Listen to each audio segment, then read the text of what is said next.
ও rules follow করতে হবে। তো রুলসগুলি বলেন আমি লিখে নেই। ও সরি, কিন্তু আমার সাথে কাগজপত্র নেই, কলম নেই। কাগজ কলম লাগবে না, এমনিই মনে থাকবে যদি মাথায় একটু ঘিলু থাকে। আমার গিলু নাই মানে? গিলু না হইলে আমি ওকালতি পাস করলাম কেমনে? I am advocate. আইডেন্টিফাই মানে কি? কি করতে হবে সেটা ক।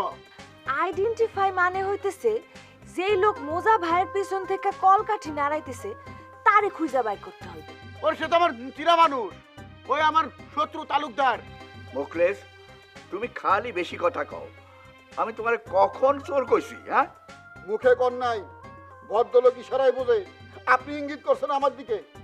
কোনো ইঙ্গিত করি নাই। এখন তুমি চেয়ারম্যানকে হাত করো, টাকা লাগলে আমি দিব। আরে যা, তুই তো আমার সাথে টাউটারি শুরু করছস বেটা। সন্তোষ, তোর একটা কথা বলি, আমার চিটারি করা ছাড়া অন্য কোনো পথ নাই। কেন কি হইছে? তোর মন খারাপ কেন? এখনো তোর কাছে খবর যায় নাই? না তো, কি হইছে? কি কোনো বিপদে আছে? বিপদ মানে কি বেটা? আমি অ্যাডভোকেট, অথচ আমার এক খালু বাড়ির থেকে এক প্রকার বাইর করে দিচ্ছে। বাইর করে দিছে? তুই একটা সত্যি কথা কত, তুই কি শিউলিরে কোনো বাজে কথা টথা কইছস বা প্রস্তাব দিছস? না, ফালতু কথা বলবি না। শিউলিরে বাজে প্রস্তাব দেওয়ার মতো কোনো ধরনের কোনো ঘটনা ঘটে নাই। আমি যে লাইলেগো বাড়ি যাই ওটা তার পছন্দ না। ওরে বেটা, ওটা তো আমারও পছন্দ না। তুই কি লিগে লাইলুকে বাড়ি যাবি? তুই আমাগো বাড়ি আবি, তুই আমাগো আত্মীয়। তাছাড়া আত্মীয় তো পরের কথা বেটা, তুই তো আমার ছোটবেলার দোস্ত না? তখন বাড়ির তার একটা সমস্যা আছে, এই কারণেই তো আমি যেতে পারি না। কোনো সমস্যার কথা আমি শুনতে চাই না। শোন, লিজার পরীক্ষা কাছাকাছি, এখন তোর খুব দরকার, বুঝতে পারছস? What impossible. লিজাকে আমার পড়ানো একদম সম্ভব না, কারণ ও আমাকে মানেই না। বন্ধুর বন্ধু, তাই ডর ভয় কম। মানে সম্ভব না, আমি পারবো না। আচ্ছা শোন, তোরে যাতে ভয় পায় সেই ব্যবস্থা আমি করতেছি। কিন্তু বাইনা ভালো, তুই আমার এই সময় বিপদে ফেলাস না, বাইনা ভালো। শোন রানা, এই ধরনের প্রস্তাব আমারে করিস না। আমি বর্তমানে একজন গৃহহীন ছেলে। আমি রঞ্জুকে বাড়ির এখন আশ্রয় নিচ্ছি, তারা আশ্রয় দিচ্ছে। এখন যদি আমি চলে যাই, ওরা মাইন্ড করবো, ঠিক হবে না জিনিসটা। আচ্ছা, ওই রঞ্জুর ব্যাপার তো, রঞ্জুরে আমি কমু, ওরে আমি ম্যানেজ করুম, তুই আমাকে বাড়ি চলে আয়। না, লিজা খুবই আউল ফাউল কথা কয়, বাজে কথা বলে। এটা আমার ভাবমূর্তি নষ্ট হয় রানা। শোন, আমি অ্যাডভোকেট, আমি খুব কষ্ট করে কিন্তু আমার ভাবমূর্তি তৈরি করছি। আমি এটা হেলায় হারাইতে চাই না। বুঝছি, তুই এমনি তো কথা শুনবি না, আমি আইতাছি, আমি আয়া তোরে নিয়ে যাবো, তুই ফাইজলামি করছ, তাই তো? ও নো, তুই এই কথা বলিস না। আমি কয়েকটা দিন থাকি, তারপর আমি যাবো না। এখন আসিস না প্লিজ। আচ্ছা ঠিক আছে, রাখি। ওকে, বাই।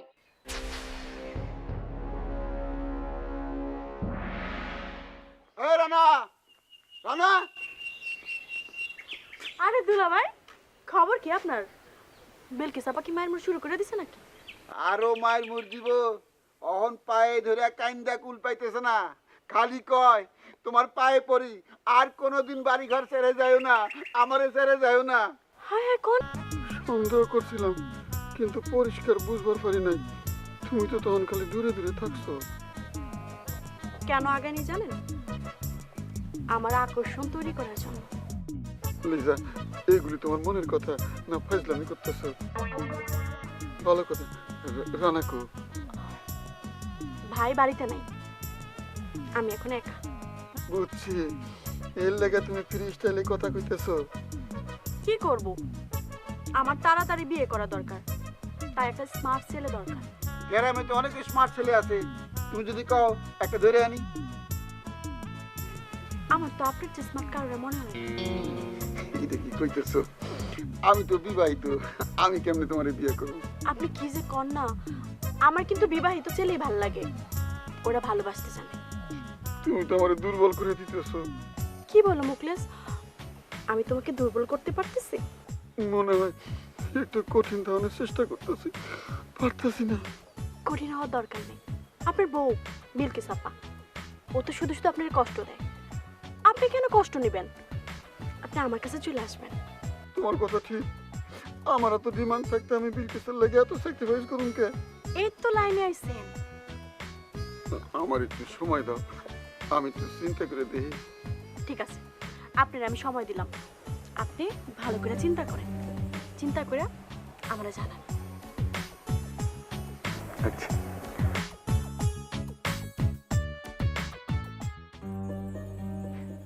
মিস লাইলি, আমি একটা জিনিস ফিল করলাম, তাই আপনার সাথে একটু শেয়ার করতে আসলাম। হঠাৎ করে কি ফিল করলেন? আসলে আপনাদের বাড়িতে হুট করে এইভাবে আসা এবং বাসা বাঁধাটা ঠিক হয় না। This is my wrong decision, আমি সেটা অনুধাবন করতেছি। এতক্ষণে আপনার এই কথা মনে হলো কেন? না মানে আপনিও বিবাহযোগ্য মেয়ে, আমিও বিবাহযোগ্য ছেলে। এখন মনে করেন যে এরকম অবিবাহিত দুইজন মানুষ যদি একই বাড়িতে থাকে, তাহলে মনে করেন সমাজে বা গ্রামের মধ্যে একটা কানাঘুষা চলবে আর কি। এই জিনিসটাই আমি ভাবতেছি, এটা ঠিক হলো কি হলো না। সমাজের লোকজন তো খেয়ে দেয় কাম নাই আপনার মতো যে আমার নিয়ে কানাকানি করে। এসব ফালতু কথা আপনি পেলেন কই? না না না, এটা অমূল্যক না তো, এটা আমার ভাবনার মধ্যে এসে বললো। তা আমি চিন্তা করলাম আমার জন্য আপনার জীবনে মানে আপনার লাইফে স্পট পড়ুক, সেটা আমি চাই না। এই এলাকার সবাই জানে লাইলি এত সস্তা মেয়ে না, সে কোনো পাগল ছাগল বিয়ে করবে না। এটা আপনি কি বললেন? আমি পাগল ছাগল? আপনি আমাকে পাগল ছাগলের কাতারে ফলাইলেন? This is too much, too much. কথাটা শুনে তো মাথা কেমন যেন কল্পনায় করতেছে। ছোট আপা চা বানাচ্ছে, অপেক্ষা করেন। ওনার হাতের চা খাইলে আপনার মাথা পুনপুনায় ঘুরবে না। মিসলাইল, একটা কথা বলি, আপনি কিন্তু জুতা মেরা গরু দান করেন। মানে আমি যখনই আপনার কথা মাইন্ড করি, রিয়াকশন দিই, তখনই খুব সুইট এবং মিষ্টি একটা কথা বলে আপনি আমার রাগটা পানি করে দেন। এটা কিন্তু ঠিক না। আগুন জ্বালায়া ঠান্ডা পানি জ্বালেন। আপনি রাগ করলেন কেন? আমি পাগল ছাগলের কথা বলছি দেখা? এটা তো আপনার রাগ করার কিছু নাই। আমি তো আপনার পাগল ছাগল বলি নাই, আপনি কথা নিজের গায়ের দিকে টেনে নিলেন কেন? আপনি কি সত্যি সত্যি পাগল ছাগল? আমার সামনে আপনি যেভাবে বললেন, এটা তো আমাকেই মিন করতেছেন, এটাই তো আমি বুঝবো। এত কম বুদ্ধি নিয়ে ওকালাতি করেন কেমনে? আপনার মক্কেলরা তো সব ধরা খেয়ে যাইব। শোনেন, আপনাকে একটা কথা বলি, আমি পেশাগত দিক দিয়ে কিন্তু অত্যন্ত দক্ষ। এক নামে এক ডাকে উকিল মোক্তাররা চিনে, রেজাউল করিম রেজা। কিন্তু প্রেমের ব্যাপারে আমি একটু অজ্ঞ। আজকালকার দিনে মেয়েদের মন বোঝা বড় তাই। আচ্ছা, আপনি মেয়েদের পিছনে ঘুরেন কেন? কি বললেন? বিয়ে শাদী করতে হবে না, সংসার করতে হবে না? কেন মেয়েদের পিছনে পিছনে না ঘুরে মেয়েদের বাড়িতে গিয়ে প্রস্তাব দেন? তাই করতে হবে। প্রেম করে বিয়ে করা আমার পক্ষে মনে হয় এই জীবনে সম্ভব হবে না। ভাবি কেমন আছেন? না রে ভাই, ভালো নাই। বসেন বসেন। তা ভালো নাই কে ভাবি? কি হইছে আপনার? কি কমু কোন, বাড়িতে একটার পর একটা ঝামেলা লাগিয়ে আছে। এত ঝামেলা আর সহ্য হয় না। হাফিজ কই গেছে? আপনার ভাইয়ের খবর আমি রাখি না। সে কই যায় কি করে আমি কিচ্ছু জানি না। হাফিজের মাথায় তো বুদ্ধি শুদ্ধি কম। ও নিজেই ঝামেলা সৃষ্টি করে, নিজেই ফান্দে পড়ে। আমি তো জানি সে আপনার বুদ্ধিতে সবকিছু করে। আমার বুদ্ধিতে চললে তো ধরা খাইতো না। যখন বিপদে পড়ে তখন আমার কাছে আসে সত্য। আমি যখন ভালো বুদ্ধি দেই তখন আমার কথা মতো কাজ করে না, যার ফলে ধরা খায়। তালুকদারের জামে মুখলেস, সে হইল মহা ধুরন্ধর। ওর সাথে লাগতে যাওয়ার দরকারটা কি? দরকার আছে ভাবি। মুখলেস একমাত্র আমার দেখে ডরায়। হাফিজ যদি আমার কথা শুনতো তাহলে মুখলেস এই এলাকায় মাথা খাড়া করে দাঁড়াইতে পারতো না। থাক এসব কথা। এখন কোন ভাবি কেমন আছে? আপনার ভাবি ভালো নাই, অসুস্থ। অসুস্থ তাহলে ডাক্তার দেখান। শারীরিক ভাবে অসুস্থ না, মানসিক ভাবে অসুস্থ। আর খালি আপনার ভাবি আমার সন্দেহ করে। আপনি ভালো থাকলে সন্দেহ করবে কেন? নিশ্চয়ই আপনি কোনো দিকে কুনজর দিচ্ছেন। শুনেন ভাবি, পুরুষ মানুষ একটু এদিক সেদিক নজর দিলে ক্ষতি কি? তার তো ভাতের অভাব নাই। আপনার তো বয়স হয়েছে, সংসারে ছেলে মেয়ে আছে, তাদেরকে রাইখা এসব বাজে চিন্তা কেমনে করেন? আমি তো সংসার নষ্ট করে কোনো দিকে যাইতেছি না। সংসার ঠিক রেখে তারপরে দেশে দিয়ে যাইতেছি। শুনেন ভাই, সংসার স্ত্রী সন্তান নিয়ে চিন্তা করেন, তাইলে সব সমস্যা দূর হয়ে যাবে। আচ্ছা আপনি বসেন, আমি চা করে নিয়ে না ভাবি, আপনি বসেন, আমি আসি। চা ভাবেন খাবো না, আমার একটু কাজ আছে, আবার আসবো। আচ্ছা আচ্ছা ভাবি, আচ্ছা।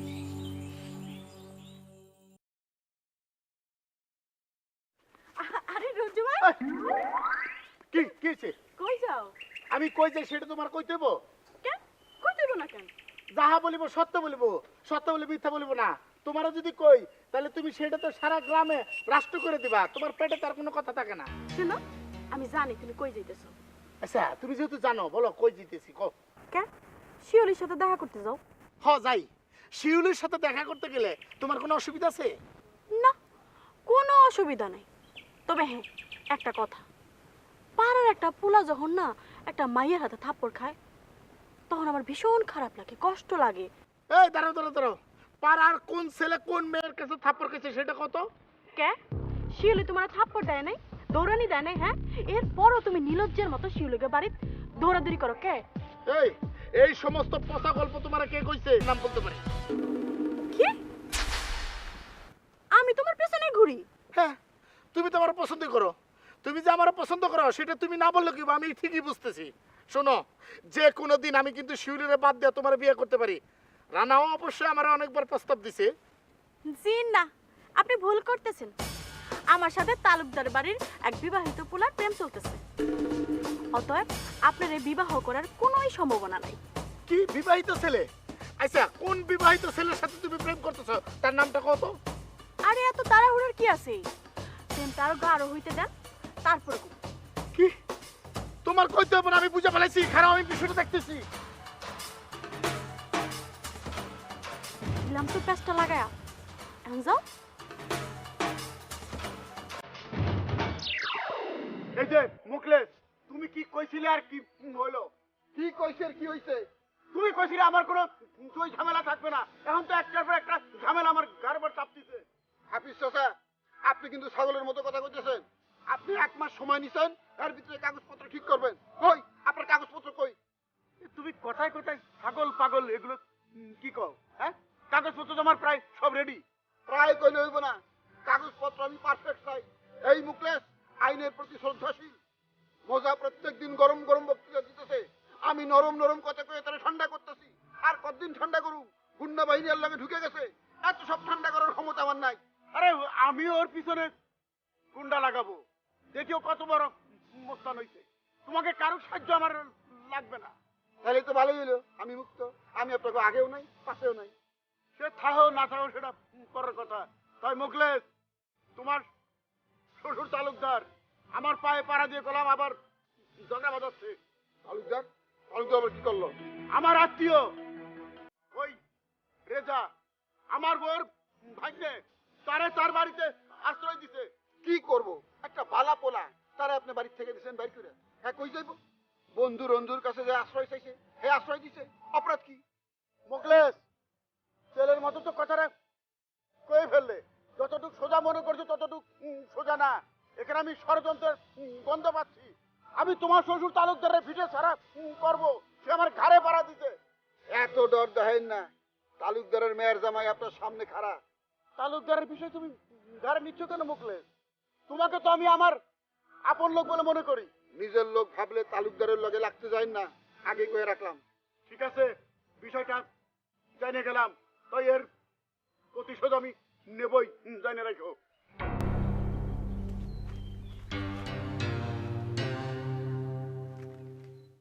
হ্যালো, কে বলছেন? আমি তোমার জম বলতেছি। এটা কি ধরনের কথা বলতেছেন আপনি? আপনি কেন আমার জম হবেন? আমি কি করেছি? এই, তোমার লজ্জা শরম কিছু নাই? নিজের বাড়ি থাকতে অন্যের বাড়িতে যায় আশ্রয় নিছো? হো হো, বুঝতে পারছি। আর কে তুমি? হ্যাঁ, মানে শিউলি না? তুই আমার ফোন দিছিস কি? আমার তো ভয় পাওয়া দিছিলি। আমি তো মনে করছি মহিলা ডাকাত টোকাই দেব।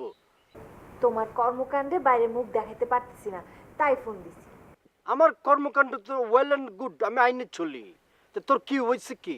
তোর ফ্রেন্ড কি কোনো হিট টিট দিছে নাকি তোরে? এই, একটা বাজে কথা বলবা না। তুমি আমার বয়ফ্রেন্ড পাইলে কই? আমি কি তোমার মতো টাঙ্কি বাজে একসাথে 14টা মেয়ের সাথে প্রেম করব? আরে তুমি নিজেই তো 14 জনের সাথে ঘুরো। দেখ শিউলি, তুই কিন্তু আমাকে আক্রমণাত্মক ভাবে কথা বলতে, এটা আমি পছন্দ করি না একদমই। এটা একটা মেন্টাল টর্চারিং। আর এই জন্যই কিন্তু তোকে বাড়ি ছেড়ে আমি চলে আসছি। তুমি তোমার খালারে দেখতে এসো, তোমার খালা তোমার জন্য কাঁদতে কাঁদতে চোখ ফুলায় ফেলাইছে। আরে যে শুনো, ভালোবাসার মানে কি বুঝবা? তুমি কি ভালোবাসার মানে বুঝো? অ্যাকচুয়ালি ভালোবাসার শিক্ষা তুই আমার দিস না। ওই ক্লাস পড়ালেখা করে বউ আগে ছেড়ে দিছে। এই জগতে একজনই আমারে ভালোবাসে, সেটা হলো তোর মা, আমার খালা। সেই খালা আমাকে বাড়ি থেকে চাইতে বলছে, আমি চলে আসছি। সেটা আমার মনের কথা না, সে তোমারে রাগ কইরা বলছে। শোন, এখন যদি তোকে বাড়িতে যাই, খালু মানে তোর বাবা বিট খেললা হাসি দিব। ওই বিট খেললা হাসি আমার দেখতে ইচ্ছা করতেছে না। আমি এখানে অনেক ভালো আছি। ভালো তো থাকবাই, ওইখানে তো তোমার মনের মানুষ আছে। দেখ শিউলি, খোঁচাতে কথা বলবি না। তা তুই তো আমার মনেরই মানুষ। তুই আমারে মানে কখনো ভালোভাবে কথা বলছিস, আমার সাথে সুন্দর করে কথা বলছিস, খোঁচা ছাড়া সবসময় তো খালি খোঁচাতে কথা বলছিস। আমার বোঝার ক্ষমতা তোমার এখনো হয়নি। শিউলি শোন, একটা কথা বলি। রঞ্জু তোর জন্য প্রতিদিন কান্দে হাউ মৌ করে। দিলা তো মাথাটা খারাপ কইরা। নিজের কথা না বইলা খালি অন্যের চামচামি করো, খালি অন্যের কথা বলো কেন? অসহ্য তুমি একটা। আবার রাগ হয়ে গেছে। এই মেয়েটাকে নিয়ে যে কি করি, হাতে পারলাম বলছে, মাথার মধ্যে গেলু নাই। দুলা ভাই, আপনার এই রাহান এটা কোসকাই রয়েছে, ঠিক করে দিই। আপনার কাজকর্ম কিন্তু মোর দ্বারা খুব ভালো মনে হইতেছে না। আমার কোন কাজকর্ম তোমার দ্বারে ভালো মনে হইতেছে না? কোন কাজকর্ম? আপনি যে ঘন ঘন দিয়ে মামুক বাড়ি যাইতে আছেন, মামু আপনারা বুঝি না কি গুসুর আলাপ করে, বড় বড় মুরজাবো দিয়ে খাওয়ায়, বৈকর্মা পোলাও রাইন্দে খাওয়ায়। ঘটনা কি কিছু তো বলতে আসছিল, জামাই এত করে দিই আপনারে। এই শোনো, তোমার মামুর লগে কথা হইছে। উনি আমার কাছে 1 মাস সময় নিছে। 1 মাসের মধ্যে জমির সমস্ত কাগজপত্র তৈরি করে আমার দিব। যদি কাগজপত্র তৈরি করে দিবার পারে তাহলে রায় তার পক্ষে যাব, আর যদি না পারে তাহলে জমির মালিক তুমি হয়ে যাও। দুলা ভাই, আমার তো দুই মামা তো শর্ট কারে আসে, তারা যদি জাল দলে রেডি হয়ে গিয়া আপনার কাছে নিয়ে আসে, সেকালে আপনি কি করবেন? আনে এই মুখলেস ছিল, মুখলেস কি আপনার থেকে আইছে? হ্যাঁ, পাগল হয়ে গেছে। জাল দলিল আমার হাতে দিলে আমি লগে লগে ধরে ফেলামু, তোমার সামনে এই দলিল ছিঁড়ে ফেলামু। দুলা ভাই, ঘুষ খাই আপনি আবার যে উল্টি দিয়া মানে ওই ডিগবাজি খাইয়েন না। আপনার কোনো মুই বিশ্বাস করছি 100%। এই, তুমি কেমনে বিশ্বাস করো? কেমনে বিশ্বাস করো আমারে? আমারে যদি বিশ্বাস করো, আমার সামনে তুমি ঘুষ খাওয়ার প্রশ্ন চলো? তুমি তোমার মান সম্মান মাটি মিশাই দিছো। দুলা ভাই, আপ করে উঠতেন না। প্রথম রাগ হইলে মোর কলজি করতে ওঠে, বুঝলেন? মোর মামুকে ব্যবহারের ঠেলায় একটা শয়তান তো দুইটা, মুই এককালে অতিষ্ঠ হয়ে গেছি, বুঝলেন? এই ফির নিয়ে আপনার সামনে এই কথা বললে ফেলাইছি। খালি তাকে বুঝাইবা, বস্তুবার লাগে তোমার অনেক দিন, অনেক খাতির। ঠিক আছে দুলা ভাই, আপনি মুরব্বী মানুষ, আপনি হইলে মুরব্বী, আপনার কথা ফেরত আসবো, অক্ষরে অক্ষরে করবো কার্য।